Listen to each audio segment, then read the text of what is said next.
Assalamualaikum warahmatullahi wabarakatuh. Saya Nurahma Oktaviana dengan NPM 2311021 bersama rekan saya Dania Putri Dewe, NPM 231102010. Di sini kami akan mengolah data panel statis dan dinamis beserta ujinya. Berikut videonya.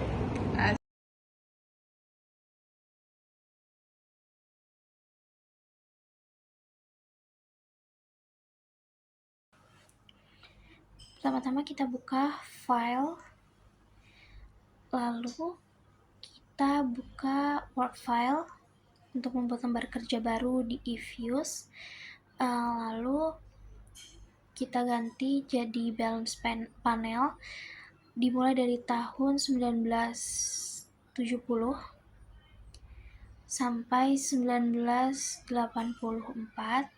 Cross sectionnya ada 6. Kita oke. Dari sini kita ke quick empty group. Kita scroll paling atas di lembar yang kotak kosong. Lalu kita copy datanya dari variabel dependent dan independennya dari TC, Q, PF, LF. Kita copy semua angkanya. Lalu kita paste di lembar kerja eViews tadi. Kita cek sampai bawah. Kalau sudah lengkap, kita beri nama. Jadi grup 1. Grup 01, kita close. Setelah itu, kita estimasi TC, Q, PF, dan LF-nya. Kita open as equation. Di sini panel optionnya kita yang non dulu. Panel optionnya yang non, karena kita mau lihat metode PLS-nya dulu. Terus C-nya pindah di depan TC. Kita oke. Nah, ini tampilan metode PLS. R-square sekian, koefisiennya, probabilitasnya. Terus kita copy objek, lalu kita beri nama. Jadi PLS. Oke. Kita close aja. Lalu di sini kita akan uji show untuk melihat metode mana yang terbaik untuk data panel ini. Pertama kita ke panel option, terus ke fix. Oke, dan ini metode FEM. Metode FEM. Lalu kita uji show di fix random effect testing. Kita pilih yang likelihood ratio. Di sini terlihat cross section chi-square-nya adalah 0,00, di mana kurang dari 0,05, ya berarti metode yang terpilih itu adalah metode FEM. Karena yang terpilih adalah metode FEM, maka dari itu nanti kita akan lanjut ke uji Hausman. Di sini saya akan memberi nama dulu untuk metode uji show-nya. Lalu oke. Kita beri nama dulu. Oke. Terus yang tadi yang metode FEM itu mau saya beri nama lagi. Jadi FEM. Equation FEM. Oke, kita close. Di sini kita akan uji Hausman, kita ke estimate lagi. Lalu di panel option kita ganti menjadi random. Nah, ini jadi metode REM. REM. Saya beri nama jadi REM. REM. Oke. Lalu kita ke view, fix random effect lagi, kita ke Hausman test. Di sini terlihat probabilitasnya kurang dari 0,05, maka metode yang terpilih itu berarti FEM. Karena dua-dua yang terpilih FEM, maka metode terbaik ini dari data ini yakni FEM. Maka dari itu kita tidak perlu lanjut ke uji LM lagi. Karena uji Hausman-nya terpilihnya FEM.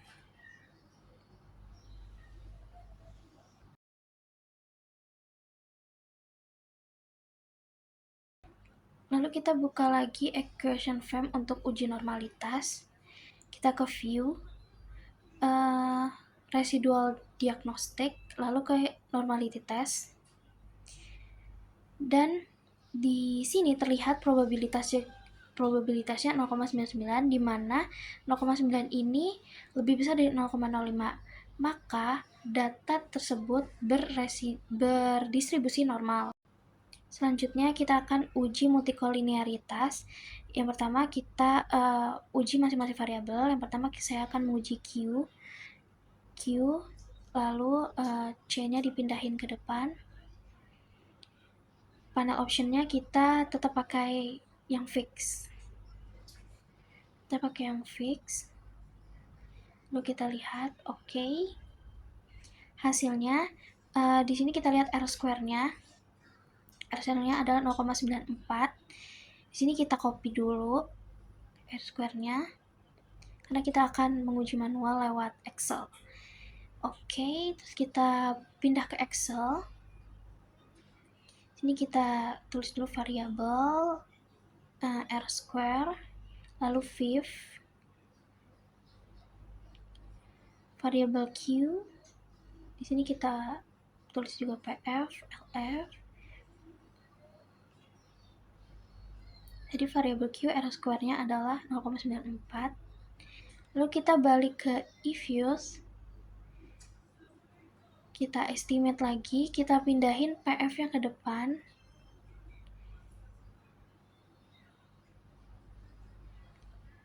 Lalu C, Q, dan LF kita estimate lagi. Kita lihat R-square-nya 0,51. Kita copy dan kita pindahin lagi ke Excel. Kita taruh di R-square di PF. Lalu kita balik lagi ke eViews. Kita estimate lagi. Sekarang LF-nya kita taruh depan. Lalu C, Q, dan PF. Kita oke, kita estimate lagi. Di sini kita dapat R-square-nya 0,52, lalu kita kita paste di Excel. Jadi rumus VIF itu sama dengan 1 per dalam kurung 1 dikurang R-square. Didapat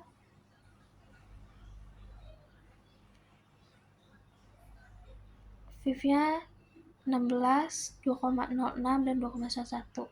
Di sini artinya tidak ada multikolinearitas.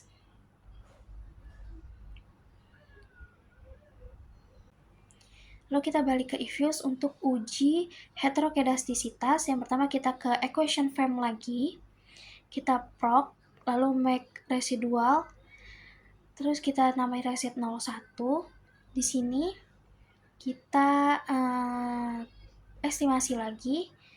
Estimate equation. Terus kita tulis reset pangkat 2. Kita pangkatkan 2. Reset pangkat 2, C, Q, PF, LF, lalu Q pangkat 2, lalu PF pangkat 2, dan LF juga pangkat 2, jadi variabel independennya dikuadratkan semua. Lalu Q dikali PF, Q dikali LF, dan PF dikali LF.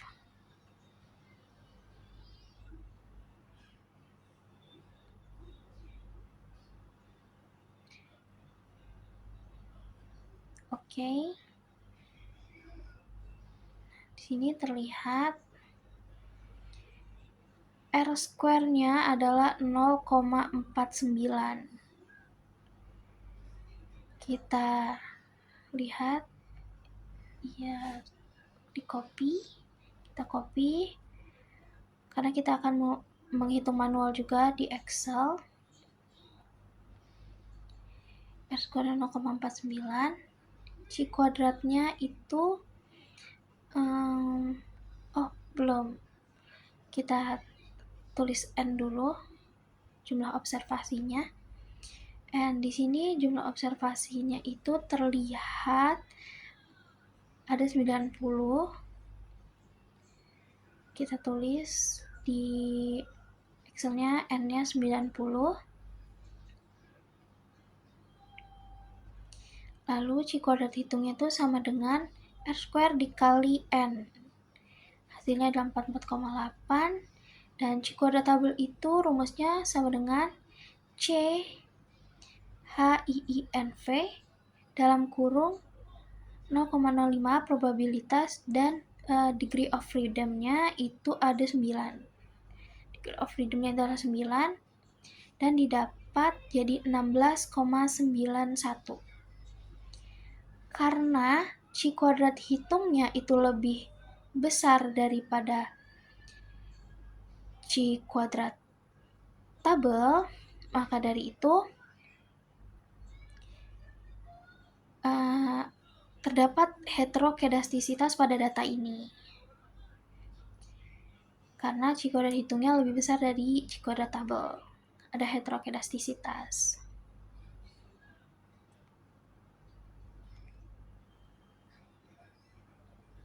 Karena terdapat heterokedastisitas, maka kita sembuhkan dengan cara kita mengestimate. Oke. Kita estimate ulang di equation FEM-nya. Lalu yang bagian koefisiennya kita ganti white cross section. Kita klik. Oke. Ini setelah penyembuhan. Equation FEM setelah penyembuhan heterokedastisitas. Kita coba bandingkan dengan yang sebelumnya.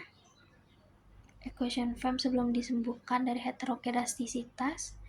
Kita beri nama dulu FEM 1 sebelum FEM 1 ini yang sebelum disembuhkan. Lalu kita lihat estimate fix.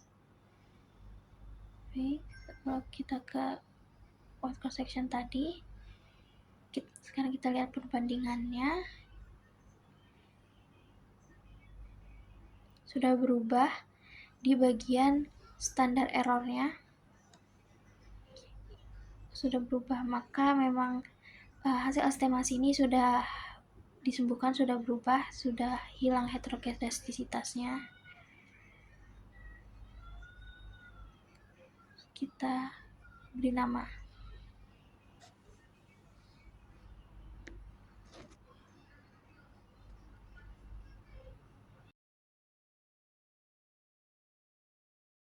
Kita beri nama penyembuhan heterokedastisitas.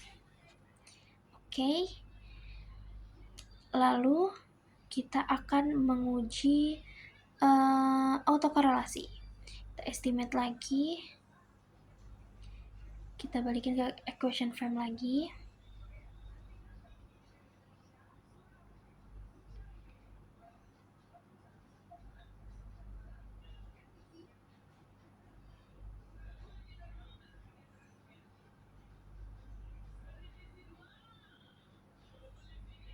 Terus kita reset.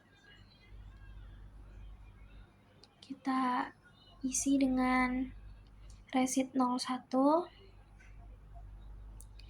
Lalu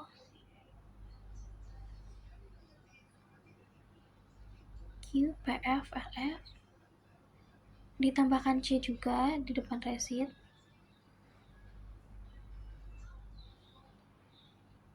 Lalu reset 01 dalam kurung min 1. Lalu reset 01 dalam kurung min 2. Oke.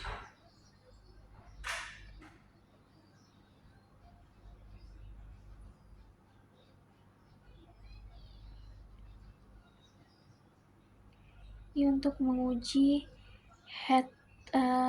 autokorelasi. Lalu kita ambil R square-nya. untuk mengecek secara manual melalui melalui Excel. Lalu ini kita copy dulu, kita paste. Di sini R square-nya adalah 0,47. Kita copy, lalu kita paste di R square tadi. Di sini kita terlihat N-nya itu adalah 78. Jumlah observasinya, total panelnya ada 78. Lalu kita paste, kita ketik saja 78. Di sini C kuadrat itu sama dengan R square dikali N lagi, sama seperti yang hetero tadi. Oke. C kuadrat tabelnya itu degree of freedom-nya sebenarnya 2, ini saya belum ganti tadi, sama dengan CH NIIV dalam kurung 0,05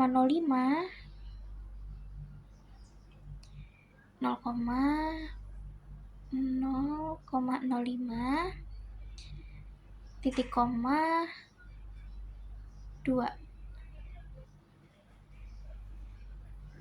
Dari sini terlihat C kuadrat hitungnya itu lebih besar daripada C kuadrat tabel, maka terdapat autokorelasi.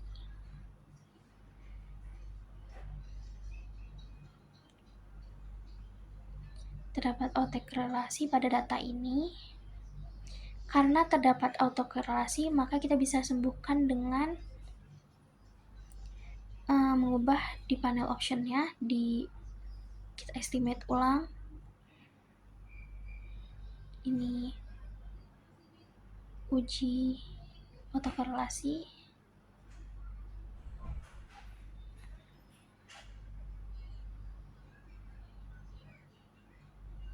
Uji autokorelasi.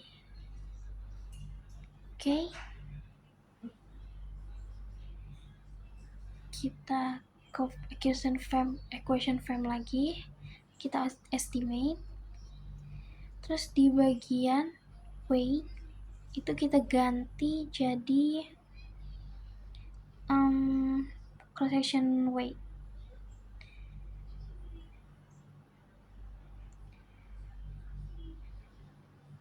Oke. Nah, disinilah terlihat estimasi yang sudah disembuhkan autokorelasinya.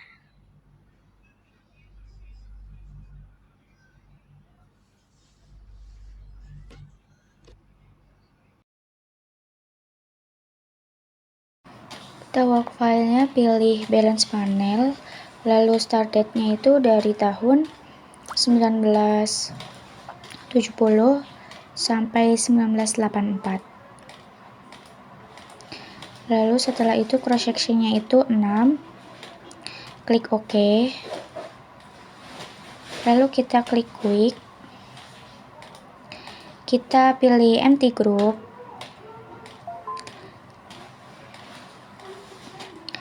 Lalu setelah itu kita copy data dari TC sampai LF. Setelah itu kita paste. Kita name, klik OK. Lalu setelah itu kita klik quick, pilih estimate question. Di sini kita metodenya ganti GMM. Lalu dynamic panel. Setelah itu next. Nah, di sini variabel dependennya kita tulis TC. Setelah itu next. Nah, di sini kita tulis key PF LF, lalu next. Nah, di situ tetap difference, lalu next. Nah, di belakang 2 itu kita tambahkan koma min 5. Lalu next. kita kosongkan saja, kita terus next. Di situ white period, lalu next, finish. Setelah muncul seperti itu, kita klik OK. Nah, ini adalah hasil estimate-nya. Di sini TC-1 itu berpengaruh positif dan signifikan dengan probabilitasnya itu 0,003. Artinya TC periode sebelumnya itu sangat mempengaruhi TC periode sekarang. Terus yang Q itu berpengaruh positif dan signifikan dengan probabilitasnya itu 0,008. Peningkatan Q akan meningkatkan TC secara nyata.